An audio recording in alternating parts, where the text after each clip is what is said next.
de Jésus-Christ selon saint Jean. En ce temps-là, Jésus disait à la foule, « Moi, je suis le pain vivant qui est descendu du ciel. Si quelqu'un mange de ce pain, il vivra éternellement. Le pain que je donnerai, c'est ma chair, donnée pour la vie du monde. » Les Juifs se querellaient entre eux, « Comment celui-là peut-il nous donner sa chair à manger ?» Jésus leur dit alors, « Amen, Amen, je vous le dis. Si vous ne mangez pas la chair du Fils de l'homme et si vous ne buvez pas son sang, vous n'avez pas la vie en vous. Celui qui mange ma chair et boit mon sang a la vie éternelle, et moi je le ressusciterai au dernier jour. En effet, ma chair est la vraie nourriture, et mon sang est la vraie boisson. Celui qui mange ma chair et boit mon sang demeure en moi, et moi je demeure en lui. De même que le Père qui est vivant m'a envoyé, et que moi je vis par le Père, de même, celui qui me mange, lui aussi, vivra par moi. Tel est le pain qui est descendu du ciel. Il n'est pas comme celui que les pères ont mangé. Eux, ils sont morts. Celui qui mange ce pain vivra éternellement. Alléluia.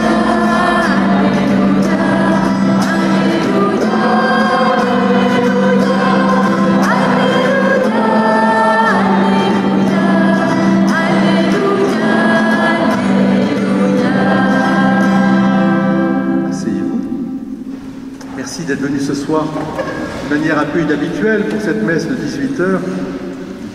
Messe dominicale aura lieu à Gadagne à 9h.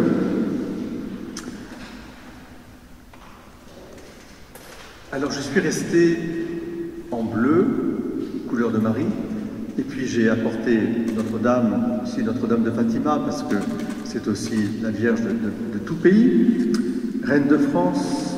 Pourquoi? Parce que je voulais développer ou désenvelopper un peu plus ce mystère de l'Assomption que nous avons vécu le 15 août d'une manière tout à fait admirable, parce que la liturgie que propose l'Église, elle est admirable, elle est belle. Je vous ai dit que le mystère de l'Assomption, c'est un mystère de beauté d'abord, parce qu'un signe grandiose est apparu dans le ciel. Ce signe, c'est cette mère avec cet enfant. Elle est couronnée d'étoiles, elle est drapée de soleil. Et puis je vous ai dit aussi que c'est un mystère de vérité, parce que la vérité essentielle, c'est que nous sommes appelés à la résurrection. C'est quoi la résurrection?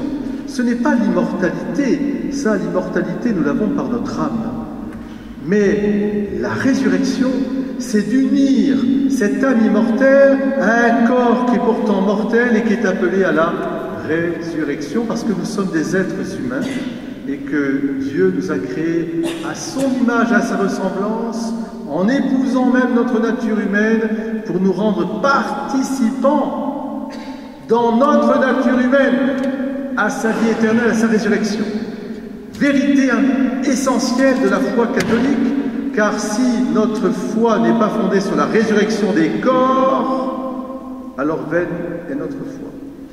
Parce que Jésus n'a pas vaincu la mort et le péché. Il ne l'a pas vaincu. Et puis, j'avais terminé en disant que c'était un mystère de bonté, parce que ce mystère de l'Assomption, de Marie élevée au ciel corps et âme, c'est la tendresse de Dieu qui se manifeste à travers cette femme, et quelle femme incroyable, cette mère, et quelle mère incroyable, pour nous, c'est pour nous. C'est-à-dire les privilèges, entre guillemets, de Marie, immaculée, mère de Dieu, mère du Sauveur, et puis montée au ciel, passant à travers la passion et la rédemption, c'est pour nous, parce que nous sommes invités à suivre son chemin. Vous vous rappelez, la première en chemin, Marie, tu nous entraînes à risquer notre oui aux imprévus de Dieu. Et voici qu'est semé en l'argile incertaine de notre humanité, Jésus-Christ, Fils de Dieu. Voilà la vérité essentielle. C'est que notre nature humaine, elle est ensemencée du Christ, c'est-à-dire du Fils de Dieu Sauveur. Et voilà pourquoi Jésus nous dit, celui qui mange ma chair et boit mon sang ressuscitera, corps et âme. Notre communion eucharistique qui nous fait participer à la vie même du Christ, puisque le Christ est notre nourriture, nous ensemence profondément dans ce corps glorieux, ce corps divin, ce corps dont il est la tête, Marie est le cou, et nous sommes les membres. Et Marie nous montre, elle qui est la femme eucharistique par excellence, elle qui a été le tabernacle du Très-Haut, elle nous montre cette vérité réalisée.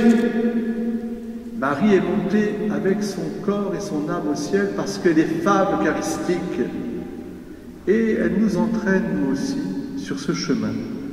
Alors je vous invite, au cours de cette messe, à demander cette grâce d'être vous aussi des hommes et des femmes eucharistiques, portant toujours dans votre cœur et votre corps ce Christ que Marie nous a donné, elle qui a enfanté le Sauveur, non pas pour le garder, mais pour nous le donner.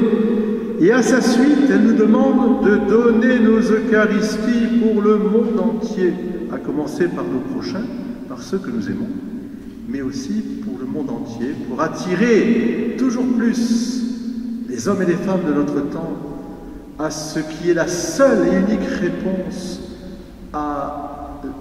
au désir profond de l'humanité, pour sortir de l'angoisse, de la tristesse et de la mort, d'entendre cette parole. Tel est le pain qui est descendu du ciel. Il n'est pas comme celui que vos pères ont mangé. C'était du pain comestible, la manne, mais on pourrait parler des autres pains non comestibles d'ailleurs, des idéologies plus ou moins frelatées, plus que moins frelatées d'ailleurs. Hein. Ils sont morts, et moi je suis le Dieu des vivants, et celui qui mange ce pain vivra éternellement.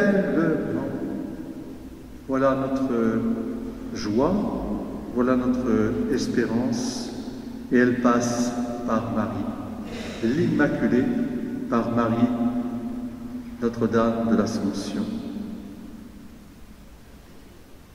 Cherchez avec toi dans nos vies